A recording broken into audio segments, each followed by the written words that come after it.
Welcome to Killer Women with your host, best-selling author, Danielle Girard.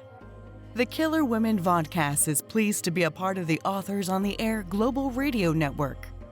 To learn more about Danielle and her books, visit her at www.daniellegirard.com, and to access all of our vodcasts, go to youtube.com/Authors on the Air.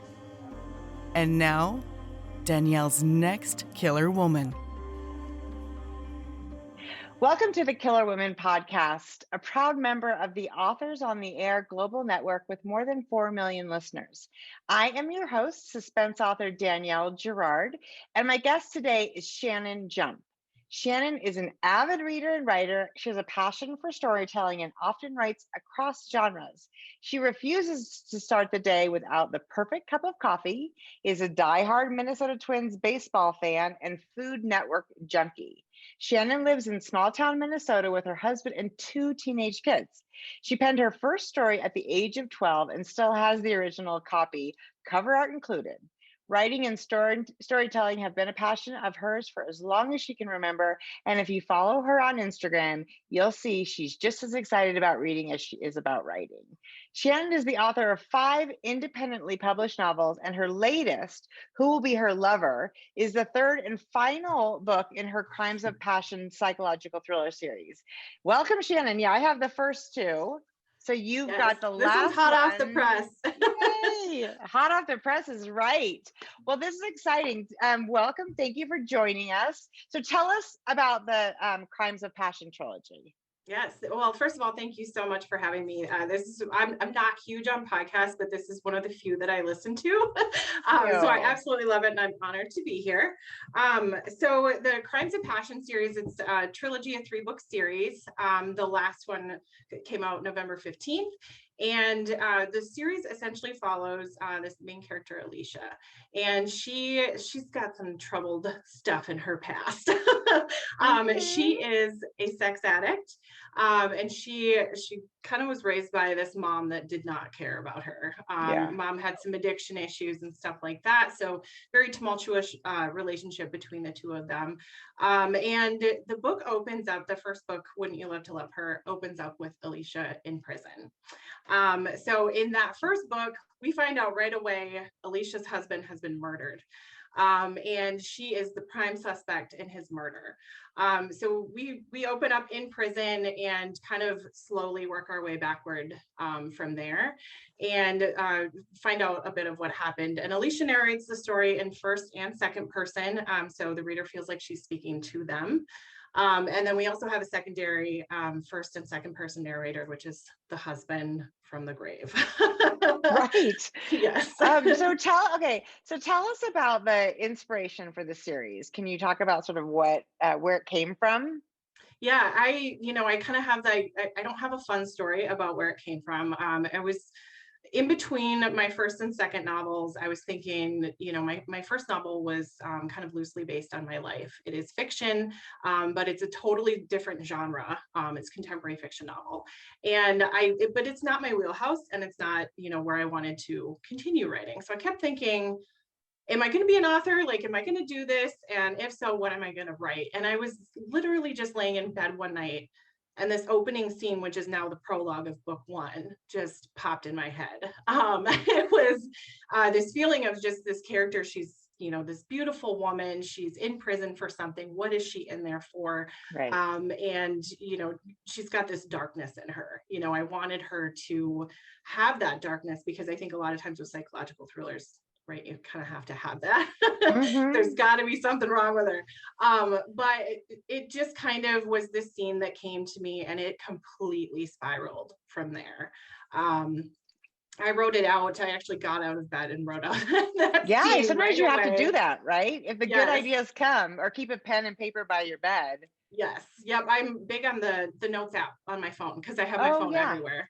Yeah. I got out of bed and I immediately started writing it. And it, like I said, really just spiraled from there and turned into, this really crazy prison series. So like a drama series. One of the things I really enjoy is, I think this idea of sort of unlikable women, and I'm going to put it out there that there's some parts of Alicia that are a little bit at first glance, especially, and and obviously past trauma makes us all, I mean, we're all unlikable in some way, but I thought it was really interesting um to sort of embrace that, right? You have, and not just Alicia, but also sort of the Ivy character. There are some women who are bold and strong, and I wondered, like, is that part of the exploration of this book, sort of, what do women do when pushed to the limit? And is that a feature of all of your books, a sort of strong, Yeah. fiercely independent women? Yeah, I would say absolutely. I've personally got some trauma in my past, and I think we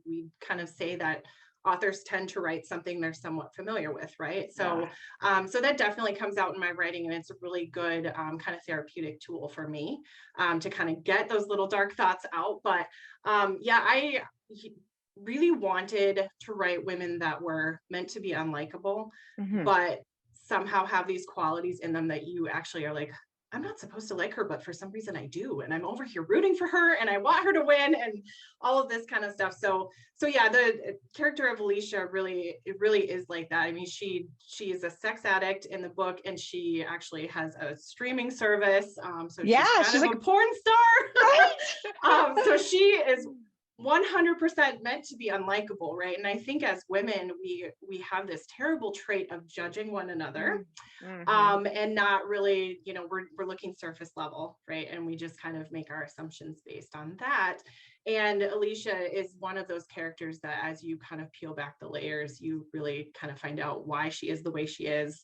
And she really becomes this bold, strong, powerful woman by the end of the series. So it's really, Mm-hmm. really Well, fun to see that progression. exactly. I think that is an interesting thing. Like, we're so much more, we indulge men at being unlikable so much more than we ever indulge women. And I think it's because men don't judge each other the way women do. The whole idea of, like, what do you do? Her job, for instance, sex addiction seems like we don't treat it like an addiction of, if you're addicted to alcohol, for instance, which, so prevalent. And yet we really treat it, we're quite disdainful of a sex addiction, because it seems like a more of a, like, lifestyle choice, right? Yes, Than yes. an And actual especially for women, right? yes. And if for men, for some reason it's more acceptable, and or we view it so differently. And So true. with this character, she is just, I mean, she comes out in the opening chapter and says, you're either going to love me or you're going to hate me. There Yes. is no in between. And it is 100% true, because just, I'm not huge on reading reviews, but the readers I've spoken to are ARC reviewers, Yeah. things like that. You get that one way or the other. It's really, you love her or you hate her. And I Which, just think and that, it's funny because these polarizing books and the polarizing characters are oftentimes, the books that sort of sell the most, because really people you can't even trust the reviews, because you're like, well, that person hated it and that person, loved it. And it really is sort of the two sides of the same coin, because I think part of hating a character, is that there's something about the character that touches maybe too close to home, right? yes. It makes us really uncomfortable. We're like, oh no, I don't really want to go there. And Alicia's going to make me go there. Shannon's going to make me go there. And now I'm like, oh God, I'm really uncomfortable. So it's Yeah. really interesting. I Yeah. think, And I think it's so fun to write characters like her too. And every character in the book, I mean, you're going to get these very bold characters that are going to do something you're not going to like, but then they're going to turn around and do something that you're like, oh, and you get really excited for them, and you want them to succeed. And I think it just, with psychological thrillers especially, it's so fun to get into the reader's head and kind of put them on that roller coaster. and that's why we're so drawn to it, right? It's a Mhm. keep the propulsion and make us read until the end. And so now this book has a ton of, like, prison and courtroom drama. And I mean, I've read the ones I've read. I haven't gotten to the third one because I haven't gotten it yet. But I'm curious, like, how do you do your research? Is it something that you have experience with, or do you have inside scoop, or tell us? I've never been to prison. Well, I guess I was sort of asking that, wasn't I? Sorry. No, that's okay. It's actually a question I get a lot, and it's so funny because I've bailed a few people out of jail, but I've never been to jail, never been to prison. I also don't run a website, sex addiction website or anything like that. There's no Shannon Jump streaming service. Okay, well, that somebody was probably going to ask that too. Yes, I've been asked a lot of very strange questions, but there's been a lot of research. The internet has been helpful, finding very trusted resources online. I also have spoken with a criminal defense attorney. One of my closest friends is a police officer. So I tap into him all the time, like, hey buddy, how's it going? Right, I'm back. I have another question. Yes. Yeah, exactly. Yes. And the question I always laugh about is, well, do you like watch a lot of porn or something? And I always just laugh because I'm like, it goes into the storyline. I mean, you kind of have to do some research, right? Yeah. So it's just been a lot of research and, making sure that I have context that can come back and say that is accurate or that is so far out of line. And some of it also is our imagination, right? And we have to play. I mean, you play with, some details, of course, because it serves the story. And I think readers need to appreciate that, hey, I'm bending the truth here, but I'm doing it for a good reason, right? Absolutely. Yes. And I think, I keep that close in mind, right? When I was writing this series specifically too, because, with it being set in prison, I wrote the entire first book before I really ever truly watched anything about prison, even the shows that are on TV. After the first book came out, one reader compared it to Orange is the New Black. And I was going to say, I'm going to watch the dang show because I had never seen it. Yeah. So after the first book came out, I binged all of it. And I think it's, 7 or 8, 9 seasons. I don't even know how many. Yeah. And I was like, okay, I see it. Yep. Mm-hmm. And I'm taking notes and then I'm doing research. Is this thing that happened in Orange is the New Black real? Can this actually happen? Right. So you kind of spiral from there, but shows like that. And Wentworth, which is the Australian version. Okay. Yeah. No, I haven't seen that one. So good. I watched that one in between book 2 and 3. Yes. Well, I mean, right. And we're lucky now that there are so many, criminal dramas, prison drama, courtroom drama that, but a lot of those take a lot of, they take a lot of license too. So you got to know, it's good to know sort of what parts are. You left us with quite a cliffhanger. And that, I did this with one book too. And my experience is that readers don't love a cliffhanger. So what was why that choice, and what was the process? Tell us what the decision was. Yeah, I did grapple with it because I personally will avoid a series like a plague, because someone's going to leave you on a cliffhanger, or you have to wait 6 to 12 months for that next book to come out. I really grappled with it, and I ultimately decided to go ahead and do it. And the reason for that was I had made a promise to my readers when book 1 came out that I would finish the series in a year. So all 3 books came out. The first book came out in March, second one July, and then November for the last book. So I kind of said, okay, you've got 4 months in between each book. I think we can wait long enough. Yeah. With being an indie author too, it kind of gave me the leeway to make that decision and really kind of trust that, hey, I'll get these books done. Right. So I just kind of knew, it's not like it's out there selling 1 million copies, or anything like that. So I thought, well, none of us that I know are selling so I think at the very least, you're in really good company. It may not be the right company, but you've got lots of folks with you. Yes. So I kind of made the decision that while it was coming together, I think it would be a safe call with just a few months in between each release. And you're also working full time, and you have 2 teenage kids at home. So talk about how you make that work. My husband's big on TV. My kids are very busy, have their own things going on. So his TV time is my writing time. I did for both the first 2 books, actually, I got to a point where I was like, oh, I am really behind. I'm not getting anything done. And this deadline is really pushing it. So I was fortunate enough that I was able to take a week off work, off the full-time job, for each of those books kind of toward the end. And that really kind of pulled the trigger in getting those ones done. The third book was a little bit more stressful, writing toward the end of the year and, not necessarily having the luxury to take a bunch of time off work. So it's just, scheduling and being very dedicated and not making plans. Right. Just basically not having a life. Is that what I don't show up to anything anymore. Yeah. Well, that's me. I have like a coaster that says I still want to be invited, but I'm not coming. And that's 100% how I am.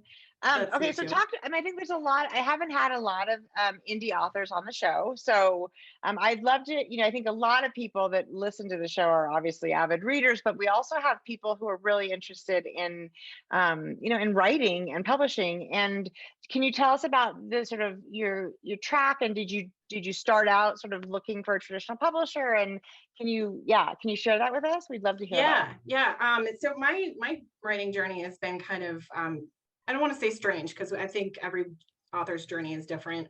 But my very first novel was that novel that was kind of based loosely on my life. I started writing seriously during the pandemic, when everybody was in lockdown and we couldn't go anywhere.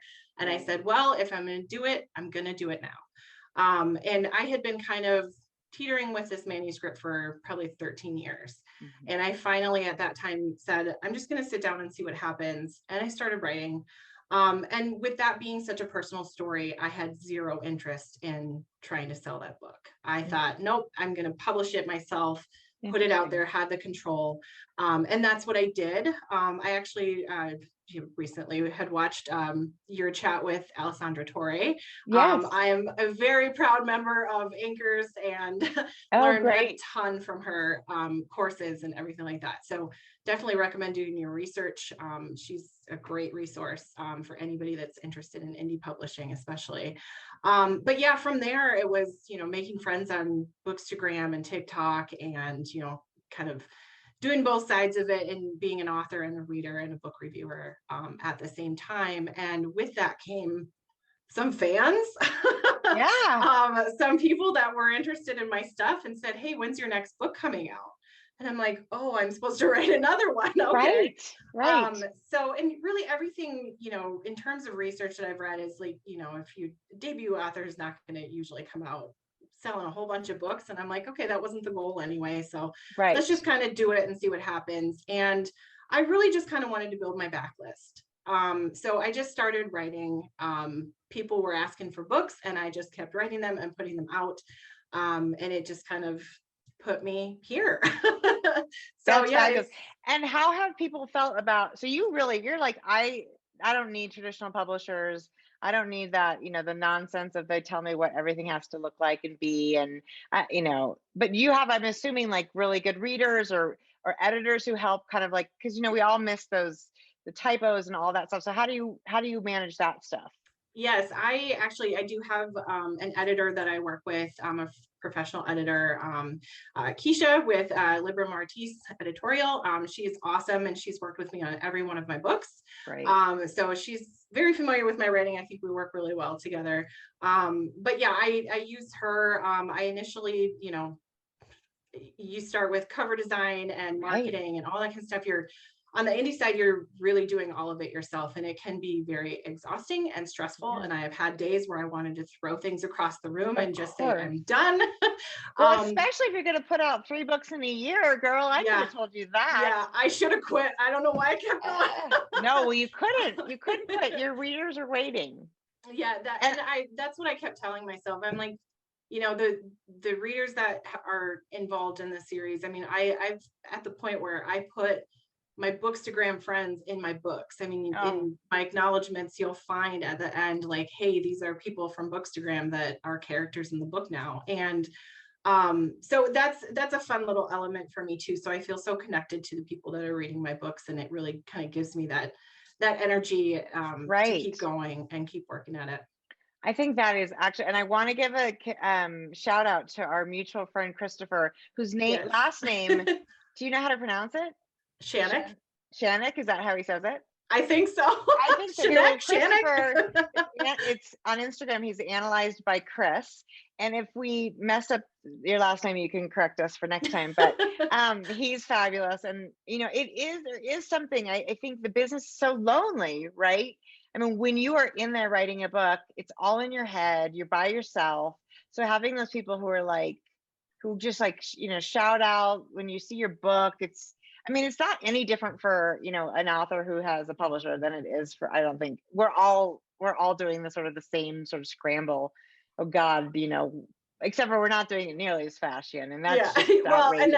and I mean, 3 books in a year may never happen for me again, but and Chris is a great example of, those connections that you can make and the people that are in your corner really pushing you.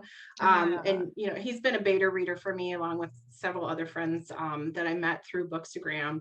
And it's so helpful because imposter syndrome is such a thing in this industry. I'm sure where you just want to toss everything into a dumpster fire and walk away. So it really helps to have those connections, and Chris is a great example of he's great. Those internet friends you never meet in real life, right? I know, it's so crazy that we don't really know him. It's funny because I don't know if you listened to the interview I did with Sandra Brown, who has I haven't gotten to that one yet. 84 New York Times bestsellers or something, 100 and I don't even remember how many books. And she said, and I quote this all the time, that she starts when she starts a new book, every time she has to scale, she calls it a wall of fear, that she can I do this again? I think I wrote my last book. I think I'm done. And I'm like, well, so much for me ever getting over my imposter syndrome if that's where Sandra is, right? I mean, it's because it's a little bit magic, right? It's a little bit magic. And and I don't know about you, but I get to the end and, I'm a total pantser. I've heard you say the same. Yes. I cannot outline to save my life. If I try, I will pull an Alessandra Torre and write something that is completely not at all the same thing. But with that kind of, I also don't write chronologically. So I'm all over the place. I'll write chapter 1 and then I'll write the ending. And then, it all just somehow comes together. But toward the end, when I'm in full-blown edit mode, I end up, I'll work on a chapter like 25, and then I'll start at the beginning and read through the whole thing again. Because what if what I put in chapter 25 doesn't work with, So I'm all over the place, reading back and forth, and I get to the point where I'm like, how did this come together? Right. It's magic, right? It really is. And it's just that feeling, you finally get the chills when you get to the end.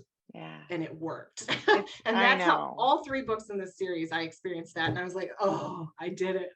I know. It's amazing. And I actually think, especially thinking about the structure of your book, it's, your books, it's like, this is not a something starts and you go straight.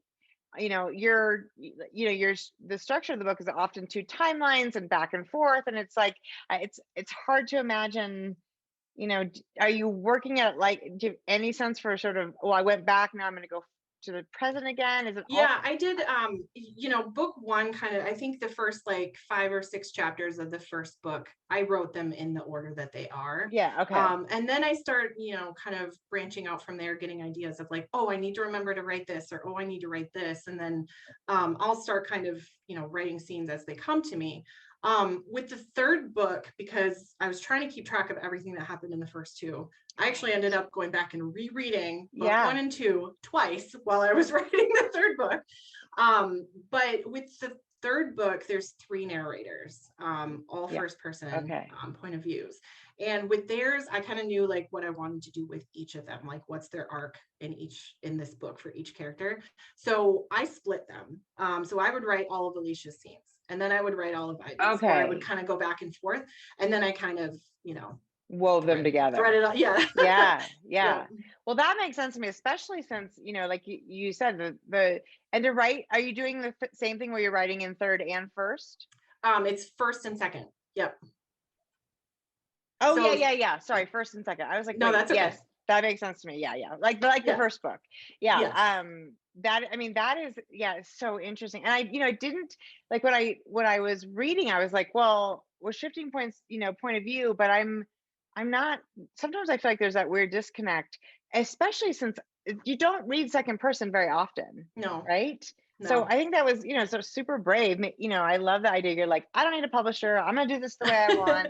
That's so Thank you. fantastic. So I have to ask, because of course, in the last few years, my daughter started reading my books. And at the very front of this book, you say, "Mom," for Don't read mom. it. But seriously, please don't read this. I Yeah, love that so much, because I feel like, it's true for all of us in some way, yeah. right? Well, and So it's so funny because my mom is not a reader, which is totally fine with me because again, I don't really want her to read this stuff. My mother-in-law, however, is a reader, and she reads everything that I write, to the point where she's texting me, "Do you have pages to send me yet?" Like, oh oh my God. gosh. So the dedication for book 3, I'm going to read it to you. She just read the early, the advanced reader copy of it. So Oh, yeah, I was waiting for her to text me. It says, "For my mother-in-law, Debbie, thank you for reading everything I write and never asking questions about the sex scenes."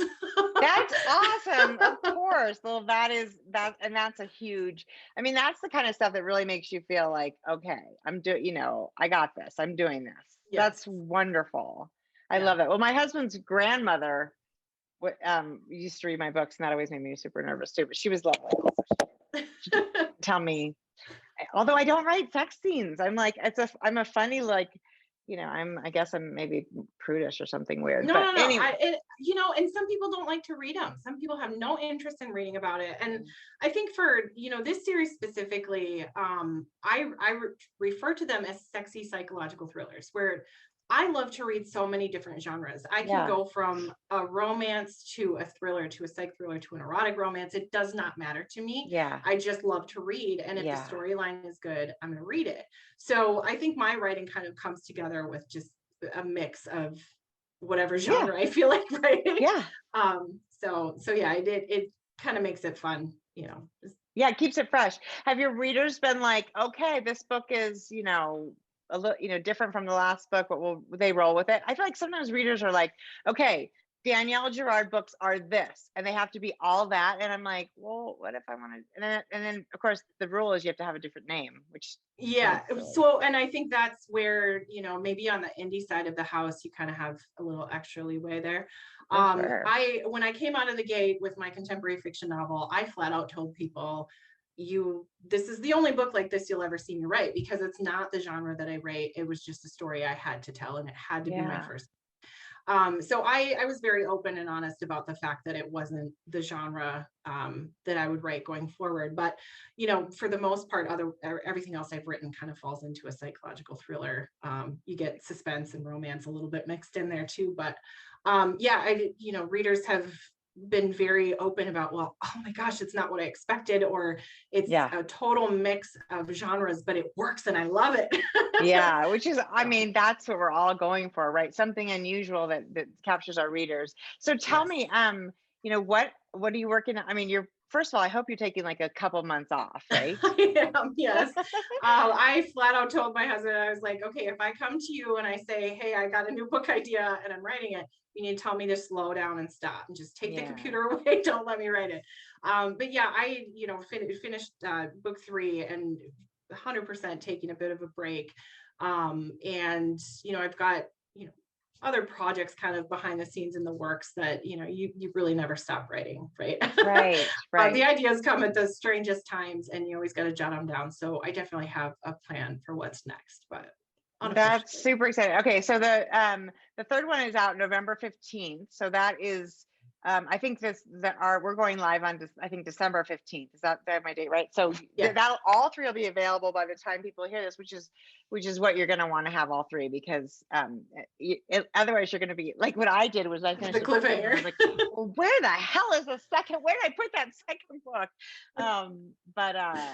So, well, that's exciting. I think one of the things that's really impressive, and I think it sort of, bears investigation a little bit more, is the idea of how you sort of balance, are you writing every day? Or if you're not writing, is there a way that you sort of keep in the book? Because I think, with a full-time job and obviously even teenage kids who are a little more independent, still, of course, they need their parents. So how do you sort of keep the story at the forefront so you don't feel like every time you sit down, you're sort of having to figure out where you are again. Yeah, I think part of it really is that the characters stay with me until they're done with me. Mhm. I always say authors, just like script writers and actors, and right, we probably belong in a loony bin. We've got these characters in our heads, people talking Sure. to us, but yeah, they don't leave.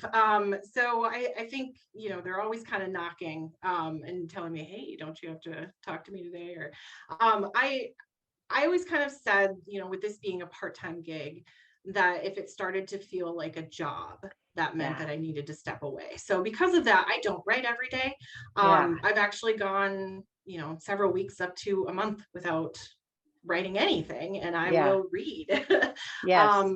But I'm such an avid reader that it really kind of helps me understand like what kind of books do I want to read? And I know there's other readers out there like me that are like, give me whatever genre, I don't care, as Right. long as it's a good story. So I think it's kind of gives me time to develop ideas and figure out what kind of writer I want to be.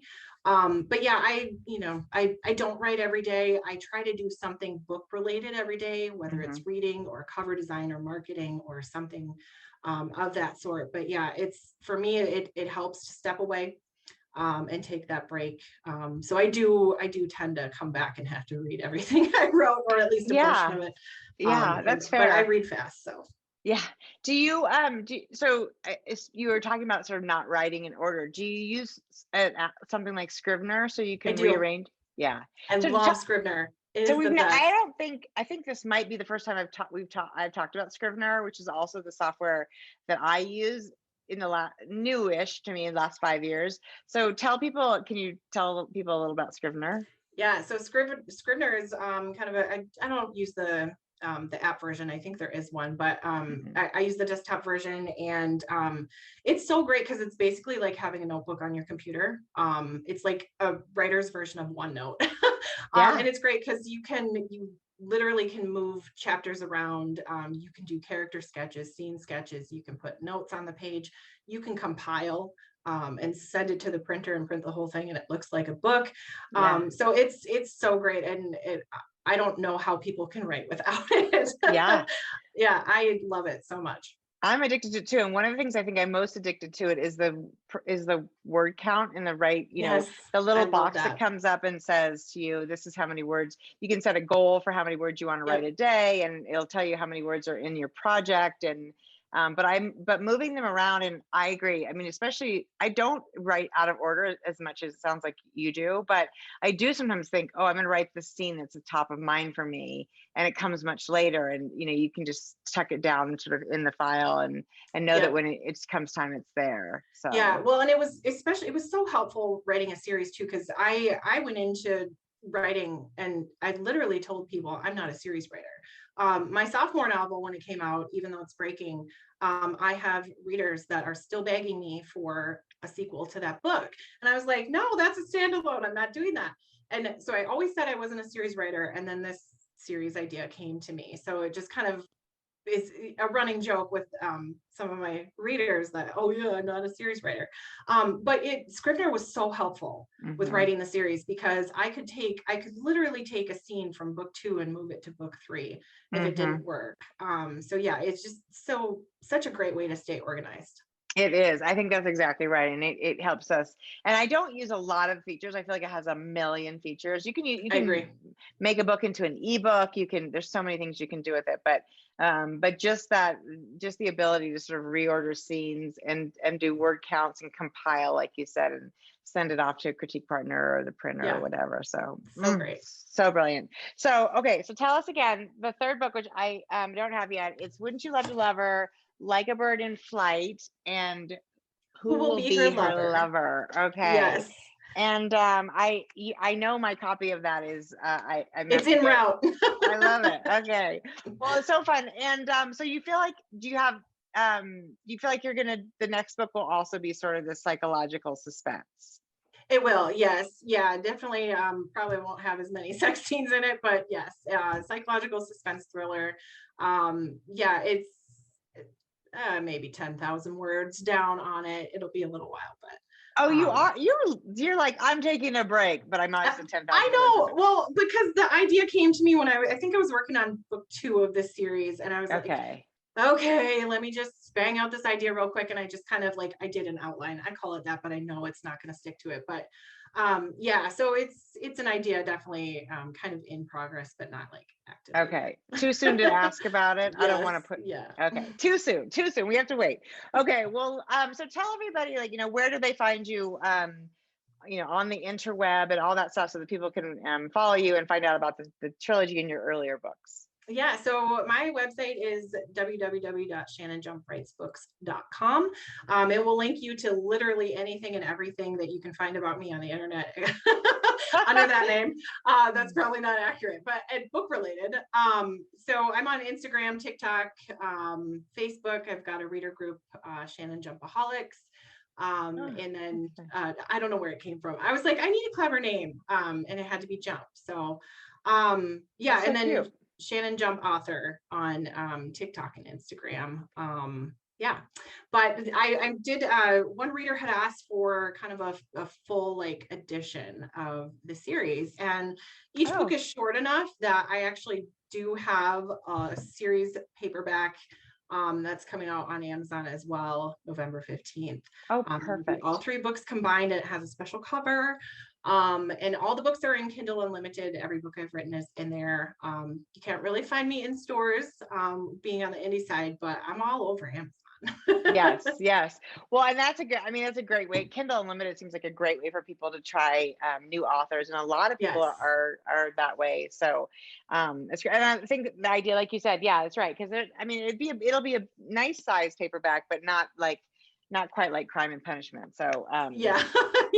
So people can look for all that. Well, Shannon, it was so fun to get a chance to talk to you and hear your story. And I love the indie process. Obviously, I think it's wonderful to hear people that are just making it work for them. So congratulations. I look really forward to book 3 and to whatever is coming next that you are not ready to share with us, but I will. Yes. I'll keep my eye on it.